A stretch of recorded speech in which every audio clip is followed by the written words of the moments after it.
Hello students, आज हम करेंगे मिक्स्ड इकोनॉमी। हमने लास्ट सेशन में किया था capitalist economy and the socialist economy. उनके मेरिट्स एंड डीमेरिट्स किए थे कैपिटलिस्ट इकोनॉमी में और सोशलिस्ट इकोनॉमी में। हम क्या देखते हैं, जो कैपिटलिस्ट इकोनॉमी थी वो फ्री इकोनॉमी थी जिसमें मार्केट प्राइसेस अपने आप डिटर्मिन होती थी, नो गवर्नमेंट इंटरफेरेंस थी। एंड इसका सबसे बड़ा रिजल्ट क्या निकला, 1930s में ग्रेट डिप्रेशन आया in the world.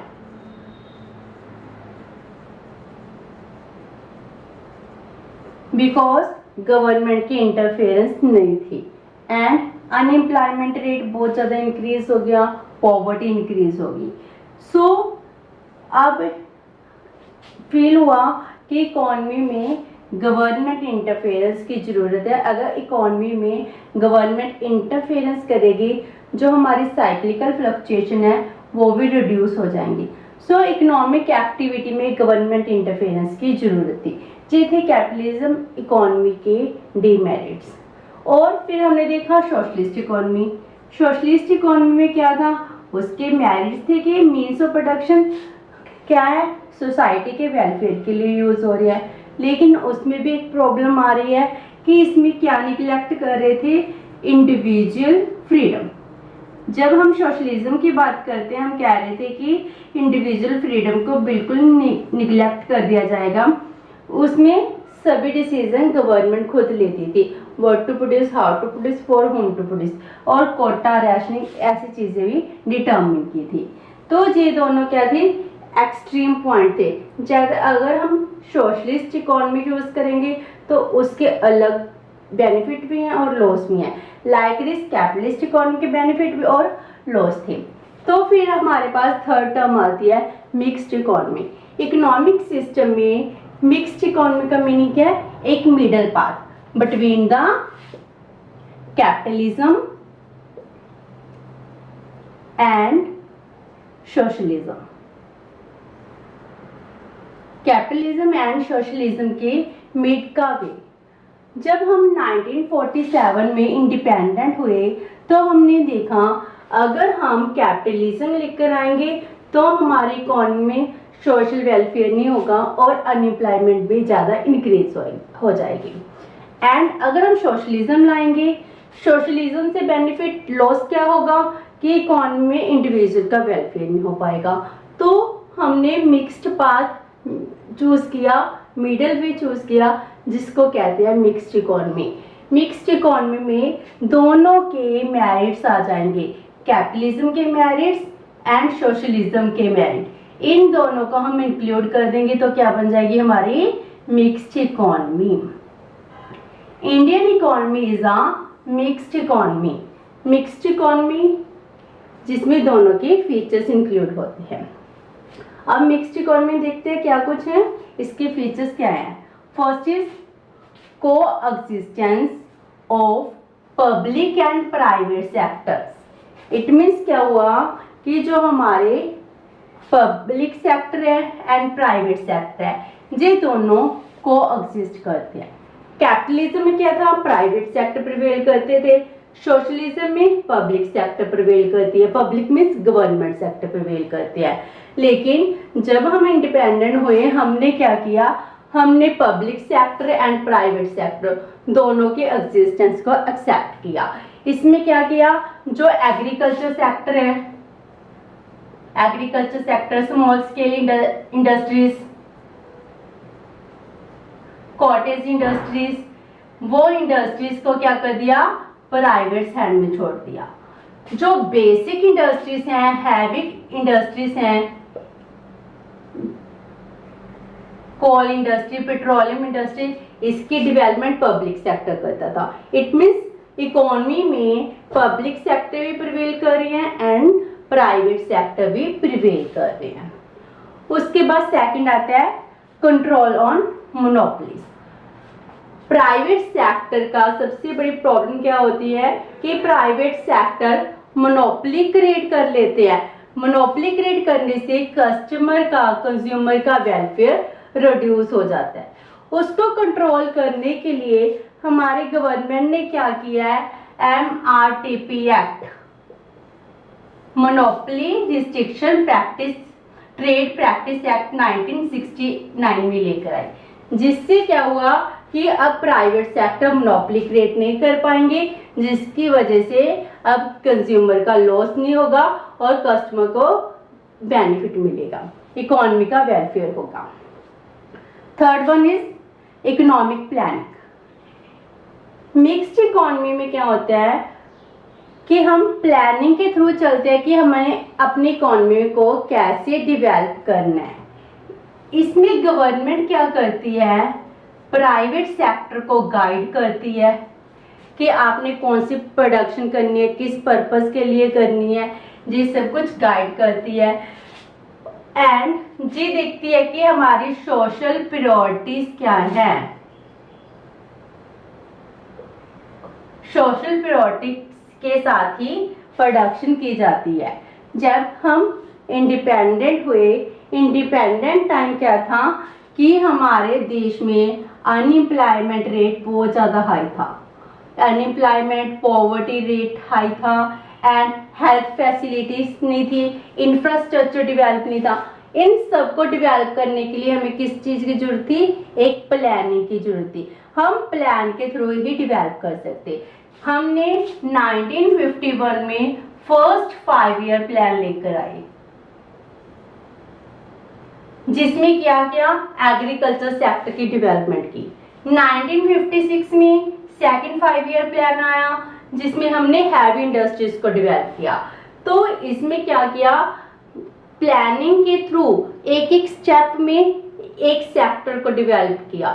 6th plan में आते आते हमने क्या किया, कम्युनिकेशन सेक्टर को डेवलप किया, IT सेक्टर, साइंस टेक्नोलॉजी को डेवलप किया। इट मीन्स क्या हुआ, हमने हर प्लान में क्या किया, कुछ नया किया। जैसे पॉवर्टी थी उसको रिड्यूस करने का काम किया, फिर इलिटरेसी को रिड्यूस करने का, साइंस टेक्नोलॉजी को, एग्रीकल्चर सेक्टर को, बिग इंडस्ट्रीज को, स्मॉल इंडस्ट्रीज को कैसे डेवलप करना है वो हमने प्लान के थ्रू किया, 5 ईयर प्लान के थ्रू किया। जी हमारे टोटल इकोनॉमी में 12 5 ईयर प्लान आए। अब हमारे पास है NITI Aayog, planning commission economic planning कर रहे थे। अब इकोनॉमिक प्लानिंग जो 12 5 ईयर प्लान तक चली थी। इसमें गवर्नमेंट ने प्राइवेट सेक्टर को भी गाइड किया, इंसेंटिव दिए कि आपको किस चीज़ की प्रोडक्शन करनी है, हमारी सोशल प्रायोरिटीज क्या है, उसके अकॉर्डिंग आपको प्रोडक्शन करनी है। Then fourth point is government regulation and control on private sector. Government regulate क्या करती है एंड प्राइवेट सेक्टर पर कंट्रोल करना। इसके लिए क्या है, लाइसेंस सिस्टम। गवर्नमेंट लाइसेंस लेकर आती है कि किस चीज की प्रोडक्शन करनी है, उसके लिए आपको लाइसेंस की जरूरत होगी।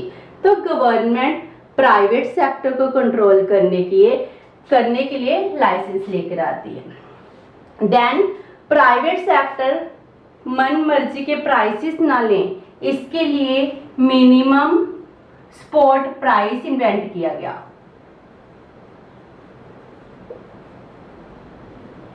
मिनिमम स्पॉट प्राइस का मीनिंग क्या है, जैसे शुगर केन है, शुगर है, वीट है, एसेंशियल कमोडिटीज हैं, एग्रीकल्चर प्रोडक्ट हैं, इनके मिनिमम स्पॉट प्राइस डिटरमिन किए जाते हैं। अगर इनकी प्रोडक्शन एग्रीकल्चर प्रोडक्शन ज़्यादा हो जाएगी तो प्रोडक्ट के प्राइस रिड्यूस हो जाएंगे। तो एग्रीकल्चरिस्ट को सपोर्ट करने के लिए एक प्राइस डिटरमिन किया गया। जैसे वीट का प्राइस मान लो 2000 पर क्विंटल डिटरमिन कर दिया।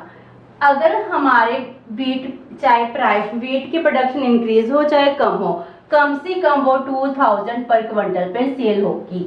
तो अगर तो जो प्राइवेट सेक्टर है वो इससे कम प्राइस में नहीं लेंगे, उनको लिए ये रूल बना दिया गया। सो इससे क्या होता है, एग्रीकल्चरिस्ट का बेनिफिट होता है।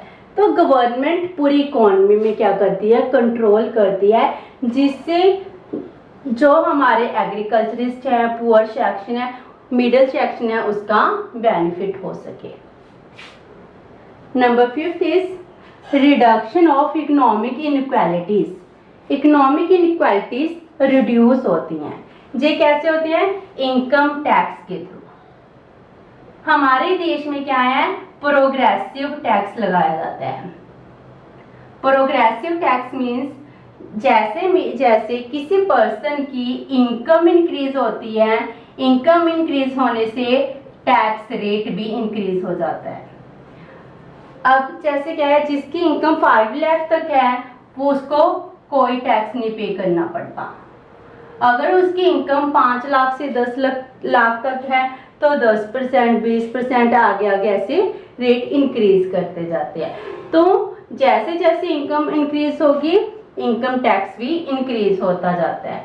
सो इकोनॉमिक इनक्वालिटीज ऐसे क्या होती है? रिड्यूस होती हैं। एंड जो पुअर सेक्शन है उसको सब्सिडीज दी जाती हैं। सब्सिडी एग्री फूड प्रोडक्शन में भी, राशनिंग के थ्रू भी क्या की जाती हैं? PDS system, public distributive system के थ्रू भी क्या होते हैं? सपोर्ट की जाती है। Number 6 is consumer sovereignty. Consumer sovereignty means consumer की फ्रीडम। कंज्यूमर को फ्रीडम सोशलिज्म बिल्कुल खत्म हो जाती है। वो जो गवर्नमेंट डिसाइड करते हैं वही प्रोडक्ट कंज्यूम कर सकते हैं।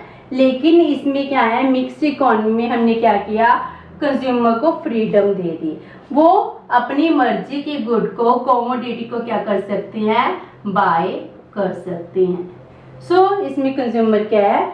सॉवरेन होता है। कंज्यूमर के टेस्ट के अकॉर्डिंग ही प्रोडक्शन होती है। पब्लिक सेक्टर में, मिक्स्ड इकोनॉमी में प्राइवेट सेक्टर्स क्या करेंगे? वही गुड्स प्रोड्यूस करेंगे जो कंज्यूमर प्रेफर करता है। इसमें क्या है? कंज्यूमर को फ्रीडम मिली हुई है। इसका लास्ट पॉइंट है protection of labour. Mixed economy में लेबर को प्रोटेक्ट किया गया है। हमने देखा कैपिटलिस्ट इकोनॉमी में अगर इकोनॉमी को डेवलप करना है तो कैपिटलिज्म का बहुत बड़ा रोल है, लेकिन उसमें लेबर को प्रोटेक्ट नहीं किया जाता। लेबर की वेजेस को रिड्यूस किया जाता है। एंड मिक्स्ड इकोनॉमी में क्या किया गया? लेबर को प्रोटेक्ट किया गया। कैसे किया गया? Through labour laws. Labour laws कैसे बना दिए गए? Minimum wages act. It means क्या है? हर जो ऑर्गेनाइज्ड सेक्टर है उनके लिए वेज रेट डिटर्मिन किया गया कि एक लेबर को इससे कम वेजेस नहीं प्रोवाइड किए जाएंगे। फैक्ट्री एक्ट, ऐसे गवर्नमेंट क्या है हमारे देश में बहुत से एक्ट लेकर आई है जिससे लेबर की एक्सप्लॉयटेशन ना की जाए। इट मीन्स क्या है? मिक्स्ड इकोनॉमी में सोशलिज्म एंड कैपिटलिज्म इन दोनों को मेरिट को इंक्लूड किया गया है जिससे इकोनॉमी बहुत फास्ट रेट पे डेवलपमेंट करती है। आज के समय ये कॉन्सेप्ट सबसे बेनिफिशियल कॉन्सेप्ट है क्योंकि अगर हम इकोनॉमी में कैपिटलिज्म लाएंगे, गवर्नमेंट इंटरफेरेंस नहीं आएगी तो साइक्लिकल फ्लक्चुएशन, अनएम्प्लॉयमेंट बहुत ज़्यादा इंक्रीज हो जाएगी जिसकी वजह से इकोनॉमी में पॉवर्टी इंक्रीज हो जाएगी। अगर हम सोशलिज्म को एक्सेप्ट करेंगे, सोशलिज्म की वजह से क्या होगा? इंडिविजुअल की फ्रीडम नहीं आएगी और हमारी इकोनॉमी क्या है? बहुत लार्ज इकोनॉमी, बहुत बड़ी इकोनॉमी है। इसका पॉपुलेशन साइज भी बहुत ज़्यादा है और पूरी एक गवर्नमेंट सेक्टर पूरी इकोनॉमी को डेवलप नहीं कर पाएगा तो सोशलिज्म भी एक्सेप्ट नहीं किया जा सकता। तो हमने क्या किया है? मिक्स्ड इकोनॉमी को चूज किया जिसमें इन दोनों के मेरिट्स लेकर आए, जिस वजह से हम कहते हैं Indian economy is a mixed economy. With this हमारा इकोनॉमिक सिस्टम का टॉपिक कंप्लीट होता है। ओके बेटा, thank you, have a nice.